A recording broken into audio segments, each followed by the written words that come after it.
মধ্যপ্রাচ্যের ভূ রাজনীতি ও বিশ্ব অর্থনীতি সচল রাখার অন্যতম প্রধান চালিকা শক্তি হরমুজ প্রণালী নিয়ে যুক্তরাষ্ট্র ও ইরানের মধ্যে নতুন করে উত্তেজনা শুরু হয়েছে। 2 সপ্তাহেরও কম সময় আগে দুই দেশের মধ্যে একটি ঐতিহাসিক শান্তি চুক্তি সই হলেও এর একটি বিতর্কিত ধারার কারণে চুক্তিটি এখন ভেস্তে যাওয়ার মুখে। গত 17 জুন মধ্যপ্রাচ্যে চলমান সংঘাত থামাতে মার্কিন প্রেসিডেন্ট ডোনাল্ড ট্রাম্প এবং ইরানের প্রেসিডেন্ট মাসুদ পেজেশকিয়ান একটি অন্তর্বর্তীকালীন সমঝোতা স্মারকে সই করেন। কিন্তু এই চুক্তি সইয়ের মাত্র 2 সপ্তাহের মাথায় হরমুজ প্রণালীতে একটি বাণিজ্যিক জাহাজে ক্ষেপণাস্ত্র হামলার ঘটনা ঘটে। এর জবাবে মার্কিন সামরিক বাহিনী ইরানের বেশ কিছু লক্ষ্যবস্তুতে পাল্টা বিমান হামলা চালায়। এই ঘটনাকে কেন্দ্র করে দুই দেশই একে অপরের বিরুদ্ধে চুক্তির অনুচ্ছেদ 5 লঙ্ঘনের অভিযোগ এনেছে। চুক্তির মূল ভিত্তিগুলোর মধ্যে 5 নম্বর অনুচ্ছেদটি সবচেয়ে সংবেদনশীল ও গুরুত্বপূর্ণ। এই অনুচ্ছেদে মূলত বিশ্বের অন্যতম প্রধান সামুদ্রিক চেকপয়েন্ট হরমুজ প্রণালী পুনরায় খুলে দেয়া এবং বাণিজ্যিক জাহাজ চলাচল স্বাভাবিক করার শর্ত দেয়া হয়েছিল।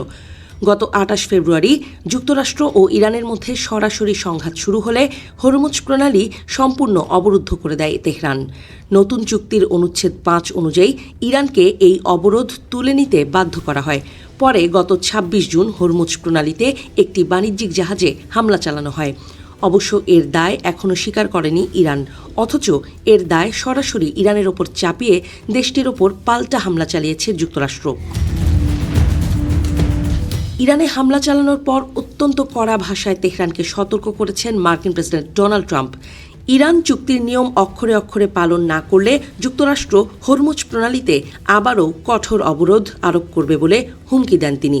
আমেরিকান ইউনিভার্সিটির ইতিহাসের অধ্যাপক এবং নিউক্লিয়ার স্টাডিজ ইনস্টিটিউটের পরিচালক পিটার কুজনিকের মতে এই হামলা মোটেও চুক্তি পুরোপুরি ভেঙে ফেলার মতো বড় কোনো ঘটনা নয়। এটি একটি সাময়িক উত্তেজনা মাত্র। অন্যদিকে বিশ্লেষক এলিজা ম্যাগনিয়ারের মতে দুই পক্ষই মুখে যতই যুদ্ধের হুমকি দিক না কেন নতুন করে একটি পূর্ণাঙ্গ সামরিক সংঘাতের অর্থনৈতিক ও রাজনৈতিক ব্যয় বহন করার ক্ষমতা এই মুহূর্তে কারোরই নেই।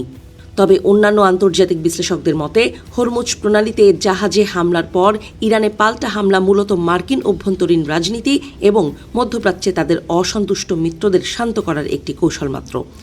কারণ হরমুজ প্রণালীতে নতুন করে যুদ্ধ বা অবরোধ শুরু হলে বিশ্ব তেলের বাজারে আগুন লাগবে, আর বিষয়টি যুক্তরাষ্ট্রের নিজের অর্থনীতির জন্যই চরম বিপর্যয় ডেকে আনবে। তাই যুক্তরাষ্ট্র আর ইরানের সঙ্গে যুদ্ধ চায় না বলে মনে করছেন তারা।